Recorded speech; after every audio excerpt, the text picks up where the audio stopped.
नमस्कार मित्रांनो, लोक शिक्षक समन्वयकार एकनाथ यांनी समाजातला प्रत्येक स्तर नजरेसमोर ठेवून आपलं साहित्य लेखन केलेलं आहे। समाजातील विद्वानांसाठी त्यांनी आपले भाष्यग्रंथ लिहिलेले आहेत। समाजातील रसिक पंडितांसाठी किंवा काव्य रसिकांसाठी त्यांनी आख्यान ग्रंथ लिहिलेले आहेत आणि त्याचबरोबर सर्वसामान्य लोकांसाठी भावार्थ रामायणासारखा ग्रंथ संत एकनाथांनी लिहिलेला आहे। आणि यानंतर समाजातला जो तळागाळातला वर्ग आहे अशा वर्गाला त्यांच्या लोकभाषेमध्ये परमार्थ सांगण्यासाठी त्यांनी भारूड नावाचा काव्यप्रकार रूढ केलेला आहे। आज आपण संत एकनाथांचे भारूड आणि संत एकनाथांच्या गवळणी या काव्याचा विचार येथे करणार आहोत। तर मित्रांनो, भारूड हा जो काव्यप्रकार आहे तो संत एकनाथांनी लोकप्रिय केलेला काव्यप्रकार आहे। आज संत एकनाथ म्हणजे भारूड आणि भारूड म्हणजे संत एकनाथ असं समीकरण रूढ झालेलं आहे। तसं भारूड या काव्याची परंपरा पाहिजे झाल्यास ज्ञानेश्वरांनीही काही भारूड लिहिल्याचे संदर्भ सापडतात किंवा संत नामदेवांचे एक दोन भारूड सापडतात। पण भारूड हा काव्यप्रकार सगळ्यात जास्त लोकप्रिय करण्यामध्ये जर कोणाचा सिंहाचा वाटा असेल तर तो संत एकनाथांचा आहे। आता भारूड हा जो काव्यप्रकार आहे या काव्यप्रकाराच्या म्हणजे व्युत्पत्तीबद्दल किंवा या काव्यप्रकाराबद्दल अनेक अभ्यासकांचे वेगवेगळे मत आहेत। मुळामध्ये संत एकनाथांचे जे भारूड आहेत ते भारूड म्हणजे आध्यात्मिक रूपकेच आहेत असं काही अभ्यासक सांगतात। म्हणजे संत एकनाथांचे भारूड म्हणजे एका अर्थानं ते आध्यात्मिक रूपक आहेत आणि संत एकनाथांनी जवळपास 300 भारुडांची रचना केलेली आहे आणि संत एकनाथांच्या या 300 भारुडामध्ये जवळपास 125 विषय आलेले आहेत। आता भारूड हा जो शब्द आहे तो शब्द कसा बनला किंवा या काव्याला भारूड का म्हणतात याबद्दल काही अभ्यासक सांगतात। पहा, भारुंड किंवा भिरुंड नावाचा एक पक्षी आहे ज्या पक्षाला शरीर एक असतो पण तोंड मात्र 2 असतात। तसं भारूड हा जो काव्यप्रकार आहे त्याचा देह एक असतो पण त्याचे 2 अर्थ असतात आणि ज्या काव्याला 2 अर्थ असतात त्याला भारूड असं म्हणतात। ज्याप्रमाणे 2 तोंड असणाऱ्या पक्षाला भारुंड म्हणतात त्याचप्रमाणे ज्या काव्याला 2 अर्थ असतात त्याला भारूड असं म्हणतात असं काही अभ्यासक सांगतात। व्युत्पत्ती कोशामध्ये भारुडाबद्दल सांगण्यात आलेलं आहे। पहा, भारूड या संज्ञेचा अर्थ कथात्मक रचना किंवा कूट काव्य असं व्युत्पत्ती कोशामध्ये सांगण्यात आलेलं आहे। भारूड ही संकल्पना स्पष्ट करत असताना प्राचीन मराठी वाङ्मयाचे अभ्यासक डॉक्टर ल रा पांगारकर ते असं म्हणतात की भारूड म्हणजे बहुरूढ लोकप्रिय असे गीत होय। भारूड म्हणजे काय? जास्तीत जास्त लोकांमध्ये रूढ असणारे लोकप्रिय असणारे गीत म्हणजे भारूड अशी व्याख्या डॉक्टर ल रा पांगारकरांनी केलेली आहे। आता भारूडबद्दल डॉक्टर नांदार कुलकर्णी हे प्राचीन मराठी वाङ्मयाचे अभ्यासक ते असं सांगतात। पहा, भा म्हणजे प्रतिभा, तिच्यावर आरूढ असलेले म्हणजे प्रतिभा जागृत होताच स्फुरलेले गीत म्हणजे भारूड होय। आता पहा, डॉक्टर नांदार कुलकर्णी भारुडाचा संदर्भ प्रतिभेशी जोडतात। म्हणजे भा म्हणजे प्रतिभा, प्रतिभा जागृत होताच स्फुरलेले गीत म्हणजे भारूड होय। तसं कुठलंही काव्य प्रतिभेशिवाय निर्माण होत नाही, पण डॉक्टर नांदार कुलकर्णी या ठिकाणी भारुडाचा संबंध प्रतिभेशी जोडतात। प्रतिभा जागृत होताच स्फुरलेले गीत म्हणजे भारूड असं ते सांगतात। आणि यानंतर प्राचीन मराठी वाङ्मयाचे एक थोर अभ्यासक म्हणजे डॉक्टर ना देशपांडे ते आपलं मत असं मांडतात। पहा, भारूड हा शब्द भार आणि हाडू या 2 शब्दापासून तयार झालेला आहे। आता या ठिकाणी भारूड या शब्दाचे ते फोड करतात। भार आणि हाडू, भार हा त्याचा पूर्वार्ध आहे, हाडू उत्तरार्ध आहे, अशा 2 शब्दापासून भारूड हा शब्द बनलेला आहे। भार म्हणजे कष्ट परिश्रम आणि हाडू हा मुळातला कन्नड शब्द आहे। कन्नडमध्ये हाडू या शब्दाचा अर्थ आहे गीत, म्हणजे श्रम हलके करणारा, कष्ट हलके करणारा गीत प्रकार म्हणजे भारूड अशी व्याख्या डॉक्टर ना देशपांडे यांनी केलेली आहे। म्हणजे अशा प्रकारे एकूण भारूड या संकल्पनेबद्दल अनेक अभ्यासक आपापल्या दृष्टिकोनातून त्याचा अन्वयार्थ लावलेला आहे किंवा त्याबद्दल मत मांडलेलं आहे. एकूण संत एकनाथांनी भारूड जे लिहिलेले आहेत ते लोकजागरण, समाज प्रबोधन, संस्कृती संवर्धन आणि अध्यात्माची रुजवणूक या भूमिकेतून त्यांनी भारुडांचं लेखन केलेलं आहे. तर संत एकनाथांच्या भारुडाचं एक महत्त्वाचं विशेष असं आहे भारुडामध्ये विषयाची विविधता मोठ्या प्रमाणात आढळते. भारुड कुठल्याही एका विषयावर नाही. भारुडामध्ये संत एकनाथांच्या 300 भारुडामध्ये जवळपास 1,200 विषय आलेले आहेत. आता 1,200 जे विषय आलेले आहेत त्यामध्ये प्रामुख्यानं अनेक प्रकारची व्यक्तिचित्र साकारलेली आहेत. ते व्यक्तिचित्र एका वर्गातले नाहीत, एका जातीचे नाहीत किंवा एका विशिष्ट समाज गटाचे नाहीत. तर समाजातल्या वेगवेगळ्या समाज गटातल्या ह्या व्यक्तिरेखा संत एकनाथांच्या भारुडातून साकारलेल्या आहेत. म्हणजे समाजातील आलुतेदार, बलुतेदार, भटके, भिक्षुक याशिवाय समाजातल्या विविध वृत्ती, प्रवृत्ती ह्या सगळ्यांचं दर्शन संत एकनाथांच्या भारुडातून घडते. कारण मुळामध्ये संत एकनाथांना लोकांच्या भाषेत, लोकांच्या दैनंदिन जीवनातील घटना प्रसंगातून त्यांना अध्यात्म सांगायचा होता, म्हणून लोक जीवनातील संदर्भाचा त्यांनी यथोचितपणे वापर केलेला आहे. आता या भारुडामध्ये ज्योतिषी आलेला आहे, बाळसंतोष आलेला आहे, वासुदेव आलेला आहे, आंधळा, पांगळा, बहिरा, पिसा, मुका, सरोदा, कोलाटी, डोंबारी, फकीर, वैदू, माळी, जंगम, वाग्या, भुत्या, पिंगळा, संन्यासी, गावगुंड, गारुडी, फकीर, दरवेशी, मानभाव, चोपदार, भटीन, कुंटीन, कंजारीन, शंखीन, डंकीन, नकटी अशा अनेक व्यक्तिरेखा या संत एकनाथांच्या भारुडातून साकारलेल्या आहेत. म्हणजे आशयाची आणि विषयाची प्रचंड विविधता या संत एकनाथांच्या भारुडामध्ये आहे. जशी मानवसृष्टी या संत एकनाथांच्या भारुडामध्ये आलेल्या आहेत, व्यक्तिरेखा साकारलेल्या आहेत, त्याचप्रमाणे पक्षी आणि प्राणीसृष्टीही या एकनाथांच्या भारुडामध्ये पाहायला मिळते. आता पहा, पिंगळा, वटवाघूळ, टिटवी, पोपट असे पक्षी या भारुडामध्ये आलेले आहेत. याशिवाय सर्प, विंचू, बैल, गाय, यडका, कुत्रा असे प्राणी देखील या संत एकनाथांच्या भारुडामध्ये आलेले आहेत. म्हणजे पक्षी आणि प्राणी देखील या संत एकनाथांच्या भारुडामध्ये आहेत. त्याचबरोबर देवी देवताही या भारुडामध्ये आलेल्या आहेत. महालक्ष्मी, मरियाई, सकाई, यल्लम्मा, अंबा, म्हैसाबाई, मसोबा, गणोबा अशा देवदेवता संत एकनाथांच्या या भारुडातून साकारलेले आहेत. आता पहा, संत एकनाथांच्या या भारुडाचे विशेष काय आहेत. तर संत एकनाथांच्या या भारुडाचं पहिलं विशेष आपल्या नजरेत भरण्यासारखं ते असं आहे की रूपकात्मकता हे संत एकनाथांच्या भारुडाचं एक महत्त्वाचं विशेष आहे. संत एकनाथांचं समग्र साहित्यच रूपकानं व्यापलेलं आहे. रूपक हा संत एकनाथांचा अत्यंत आवडता अलंकार आहे. मग त्यांचं एकनाथी भागवत असो, भावार्थ रामायण असो, रुक्मिणी स्वयंवर असो, सगळं साहित्य रूपकांनी व्यापलेलं आहे. आणि या भारुडामध्ये, प्रत्येक भारुडामध्ये संत एकनाथांनी रूपक अलंकाराचा वापर केलेला आहे. आता रूपक म्हणजे काय? काव्यामध्ये उपमान आणि उपमेय ह्याच्यामध्ये जेव्हा भेदच केला जात नाही, उपमान आणि उपमेय एकच आहेत असं वर्णन जेव्हा येते तेव्हा त्याला रूपक अलंकार असं म्हणतात.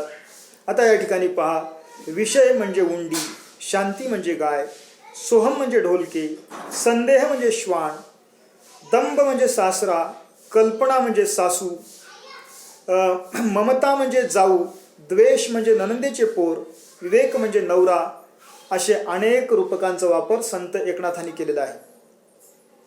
आता एक भारुड या ठिकाणी आहे पहा, त्या भारुडातली स्त्री अशा वेगवेगळ्या रूपकांच्या माध्यमातून आपल्या मनातील माया, मोह, वासना ह्या सगळ्या गोष्टी नष्ट झाल्या पाहिजेत अशी मागणी ती करते.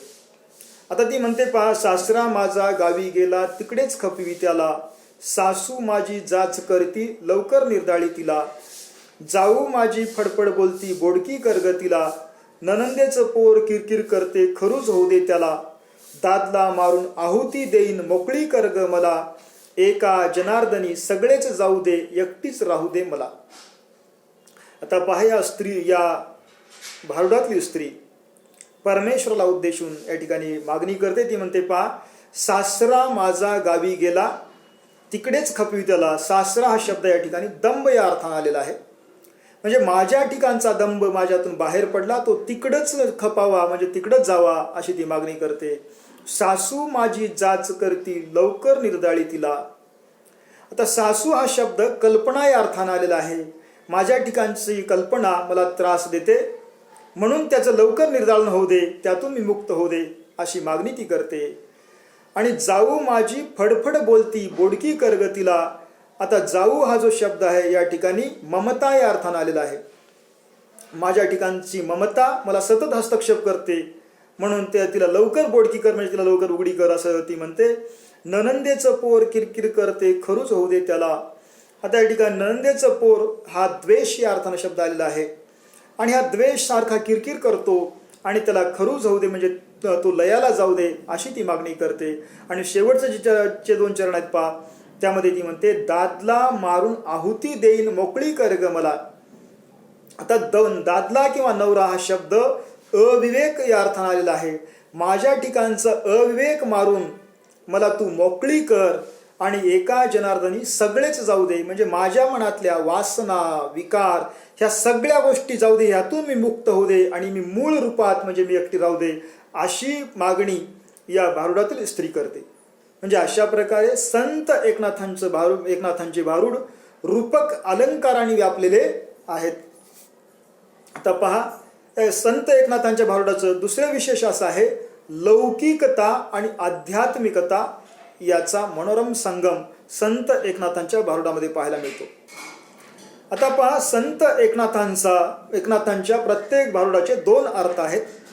एक आहे लौकिक अर्थ आणि दुसरा आहे अलौकिक अर्थ किंवा आध्यात्मिक अर्थ किंवा पारलौकिक अर्थ.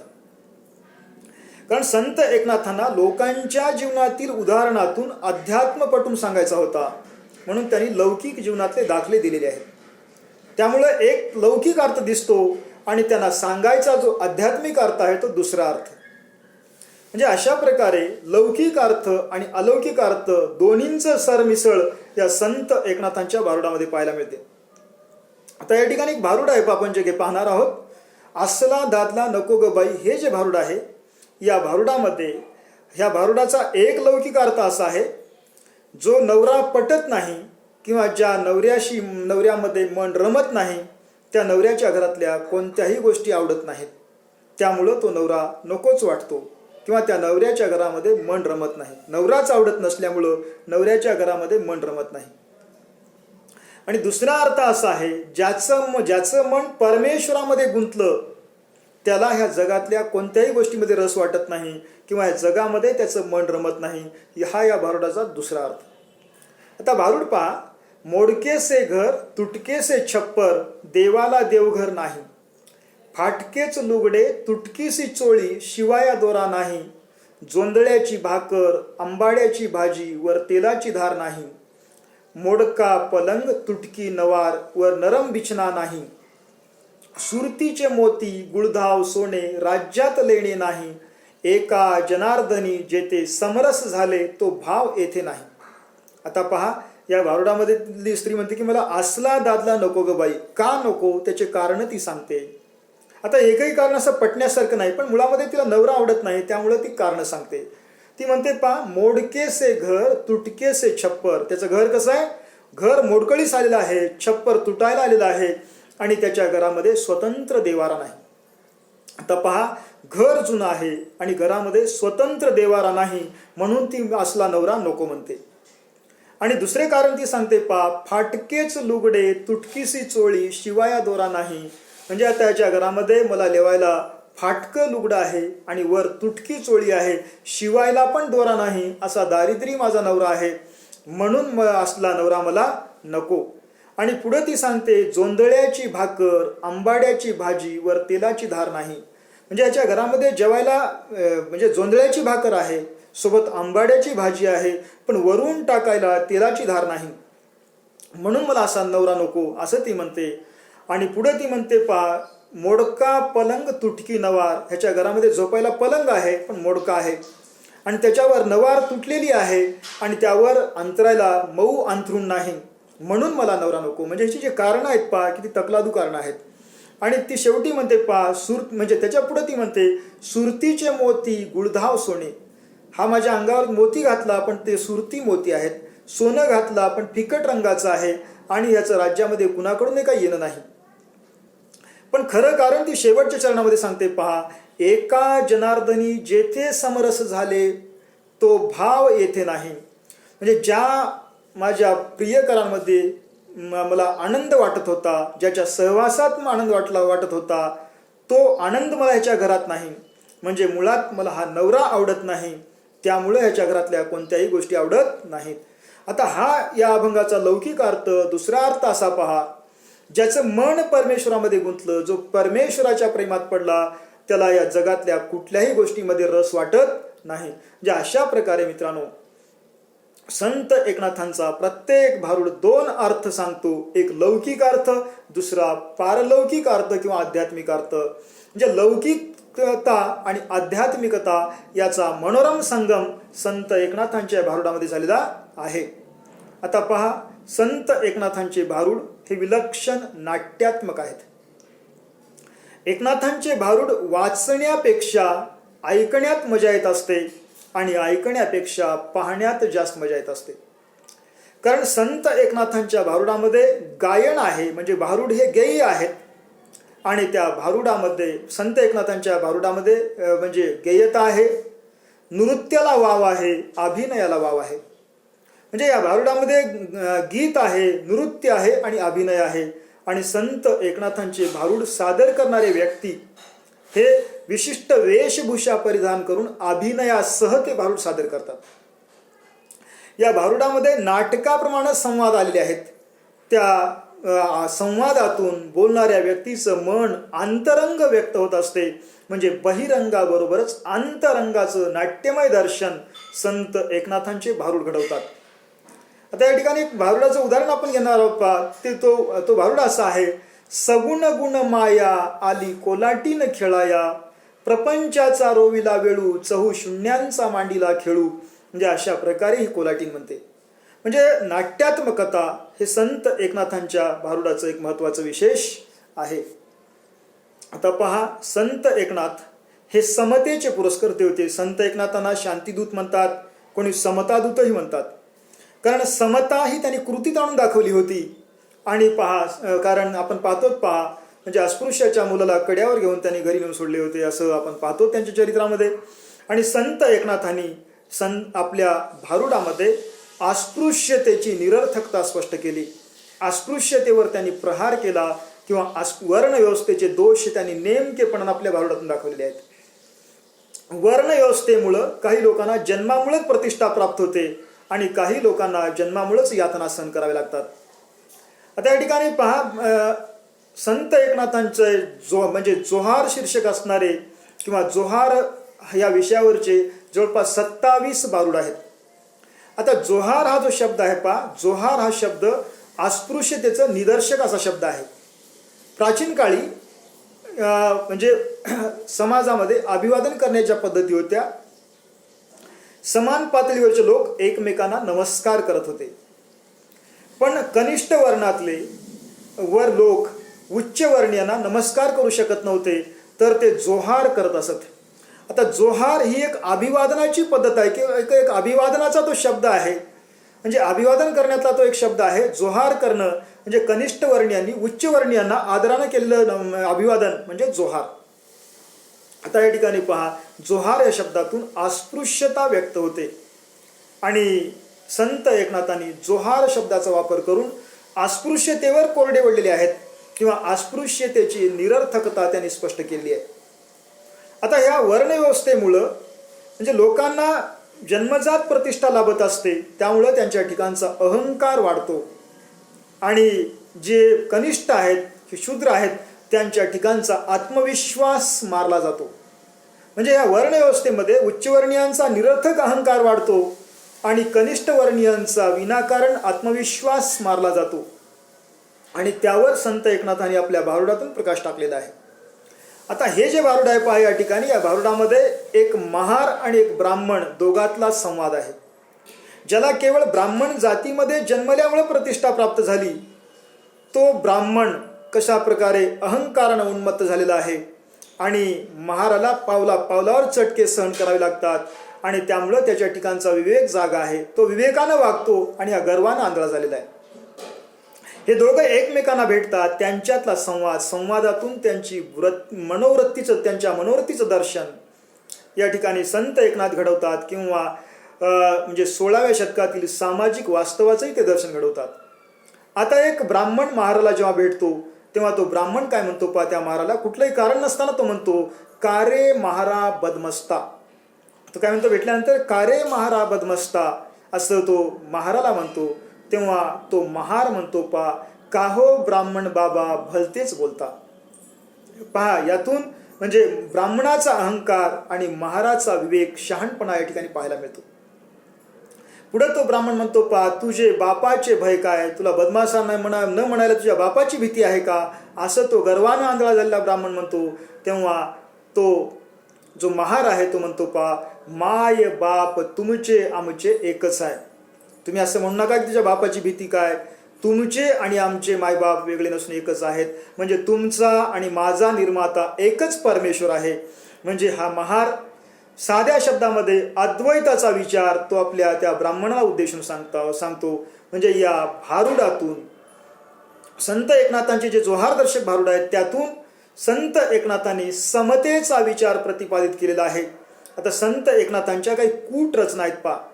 आता कूट रचना ज्या आहेत, कूट रचना करणं हे उच्च कोटीच्या प्रतिभेचा विलास आहे. कूट रचना करण्यासाठी उच्च कोटीची प्रतिभा आवश्यक असते. आपण पाहतो की कूट रचना ह्या प्रामुख्याने मुक्ताबाईच्या आहेत. मुंगी उडाली आकाशी तिने गिळले सूर्याशी हे अभंग आपण पाहतो. किंवा मन्मथ स्वामीचे काही अभंग आहेत, वेडा झालो वेडी याच्या गावा गेलो. आणि त्याचप्रमाणे संत एकनाथांनी काही कूट भारूड लिहिलेले आहेत. हे कूट भारूड समजायला देखील एक प्रगल्भता लागत असते, एक पूर्वतयारी लागत असतो, एक व्यासन किंवा अभ्यास लागत असतो. एक अभ्यासाची बैठक ज्याची असते तोच कूट रचना समजू शकतो. आता संत एकनाथांचं एक भारूड आहे या ठिकाणी, नाथांच्या घरची उलटी खून, पाण्याला लागली मोठी तहान, आत घागर बाहेर पाणी, पाण्याला पाणी आले मिळूनी. आजी म्या एक नवल देखिले, वळचणीचे पाणी आड्याला गेले. आता या ठिकाणी संत एकनाथ या भारुडामध्ये सांगतात पहा, नाथाच्या घरची उलटी खून आहे, पाण्याला पाण्याची तहान लागलेली आहे. कसं असते पहा, प्रत्येक जीव त्या ब्रह्माचा अंश आहे. ब्रह्म म्हणजे पाणी आणि आपणही पाणी. या पाण्याला त्या पाण्याची तहान लागलेली आहे. आत घागर बाहेर पाणी, म्हणजे आत आपली म्हणजे आत हे घागर आहे आणि बाहेर पाणी आणि आत पाणी, शेवटी दोघं एकमेकांना मिळतात. आणि शेवटी ते म्हणतात पहा, आजी म्या एक नवल देखिले, वळचणीचे पाणी आड्याला लागले. म्हणजे नैसर्गिक ज्या गोष्टी आहेत त्याप्रमाणे न जाता म्हणजे ह्या आत्म्याचा उत्कर्ष झाला पाहिजे. आणि शेवटी ते म्हणतात पहा, आजी म्या एक नवल पाहिले, वळचणीचे पाणी आड्याला गेले. म्हणजे वळचणीचे पाणी खाली न येता ते आड्याला गेलं, म्हणजे मूळ चैतन्य रूपी परमात्म्याकडे ते केलं, असं संत एकनाथ या ठिकाणी सांगतात. म्हणजे अशा प्रकारे संत एकनाथांचे जे भारूड आहेत हे भारूड म्हणजे उत्तम कूट रचना आहेत. आता पहा, संत एकनाथांच्या भारुडामध्ये मुस्लिम राजवटीचंही प्रतिबिंब पडलेलं आहे. संत एकनाथांचा काळ हा 16वा शतक आहे. तर 16वा शतक म्हणजे इस्लामी साम्राज्याचा ऐन मध्यानाचा काळ आहे.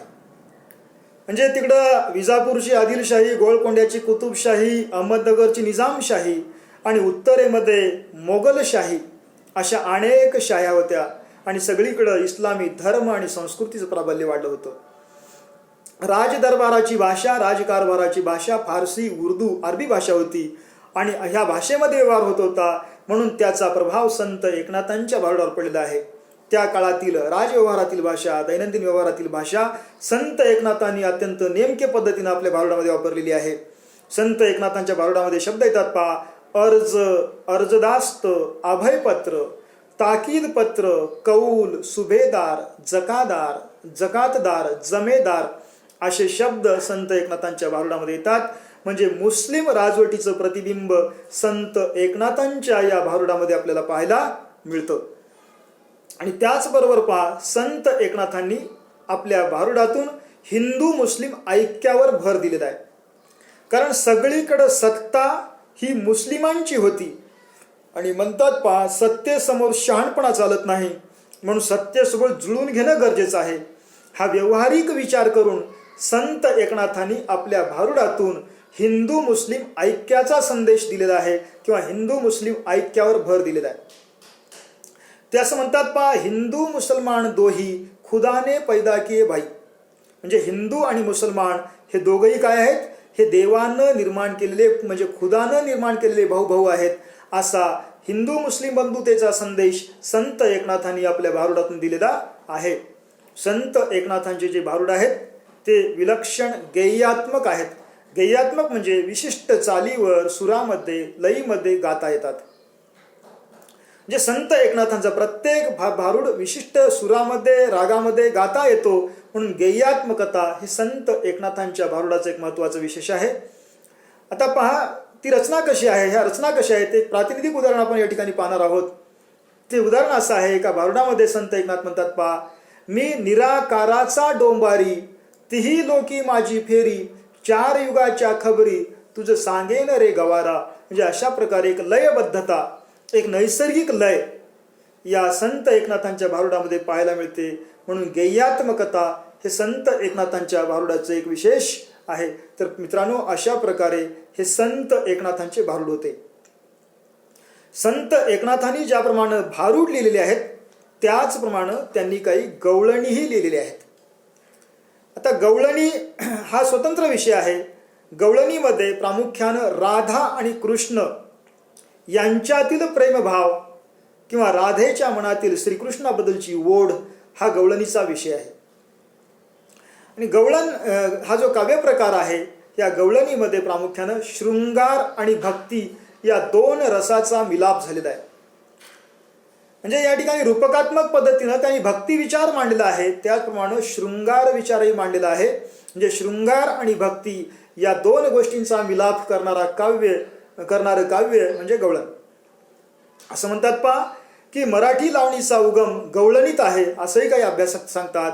आणि गवळणीमध्ये प्रामुख्यानं राधा आणि श्रीकृष्ण यांच्यातील शृंगार हा गवळणीचा मुख्य विषय आहे. म्हणजे आजपर्यंत आपण म्हणजे पाहिलोत पहा, संत एकनाथांच्या इतर साहित्यामध्ये श्रीराम आलेला आहे, पण या ठिकाणी संत एकनाथांच्या एकाही गवळणीमध्ये राम येत नाही. म्हणजे राधा आणि कृष्ण यांच्यात चालणारा शृंगार हा गवळणीचा प्रमुख विषय आहे. आता गवळणीमध्ये, संत एकनाथांच्या गवळणीमध्ये गोड आणि लाडीव तक्रार आलेली आहे. वरवर तक्रार आहे, पण आत मात्र त्याबद्दल प्रेमच आहे. एका गवळणीमध्ये संत एकनाथ म्हणतात पहा, किंवा त्या गवळणीतली म्हणजे राधा म्हणते पहा, सोड हरी पदर माझा सोड, तू कृष्ण काळा मी राधा गोरी, तुझी माझी नाही की रे जोड, हरी पदर माझा सोड, तू वनमाळी मी भोळी राधा, माझी तुझी नाही जोड, एका जनार्दनी म्हणे मनमोहन, नाम तुझे बहुगोड. तर आता पहा, या गवळणीमध्ये वरवर पाहता ती राधा श्रीकृष्णाबद्दल तक्रार करते, पण आतून मात्र तिच्या मनामध्ये त्या श्रीकृष्णाबद्दल ओढ आहे, प्रेम आहे. ती त्याला लटक्या रागात म्हणते पहा, सोड हरी पदर माझा सोड, तो तिचं पदर ओढणारा श्रीकृष्ण, आणि त्याला म्हणते सोड हरी तू पदर माझा सोड. आणि पुढे ती म्हणते, तू कृष्ण काळा मी राधा गोरी, तू कृष्ण काळा आहेस, मी गोरी राधा आहे, आणि तुझी माझी जोडीच लागू शकत नाही, म्हणून तू माझा पदर ओढण्याचा प्रयत्न करू नको. असं जरी म्हणत असली तरी तिच्या मनामध्ये श्रीकृष्णानं आपलं पदर ओढावं हीच भावना आहे. म्हणजे अशी गोड लाडीव तक्रार या गवळणीतून आलेली आहे. आणि त्याचबरोबर पहा, मोहक विभ्रमाचे वर्णन. आता या ठिकाणी पहा, म्हणजे विभ्रम म्हणजे हालचाली, म्हणजे मोहक हालचाली. या ठिकाणी राधा जेव्हा चालते तिच्या शरीराची हालचाल कशी होत होती त्याचं अत्यंत परिणामकारक असं वर्णन संत एकनाथांनी केलेलं आहे. एखाद्या गोष्टीचं व्हिडिओ शूटिंग करावं त्या पद्धतीनं संत एकनाथ राधेच्या हालचाली टिपतात. ते म्हणतात पहा, वारियाने कुंडल हाले, डोळे मोडीत राधा चाले, राधा पाहुनी भुलले हरी, बैल दुबे नंदागरी. हरी पाहुनी भुलले चित्ता, राधा घुसळी डेरा रीता, मन मिनले से मिना, भुलला जनार्दना. आता या ठिकाणी ते सांगतात पहा की वार्याने कुंडल हाले, राधा अशी चालते की वाऱ्याने तिच्या कानातली कुंडल हलतात आणि ती डोळे मोडीत राधा चालत आहे. आणि या राधेला पाहून हरी भुलले आणि ते गाईचं दूध काढण्याऐवजी बैलाचं दूध काढायला जाऊ लागले आणि बैलही म्हणजे दुभू लागले. आणि पुढे ते सांगतात पहा, हरी पाहून भुलली चित्ता, राधा घुसळी डेरा रीता.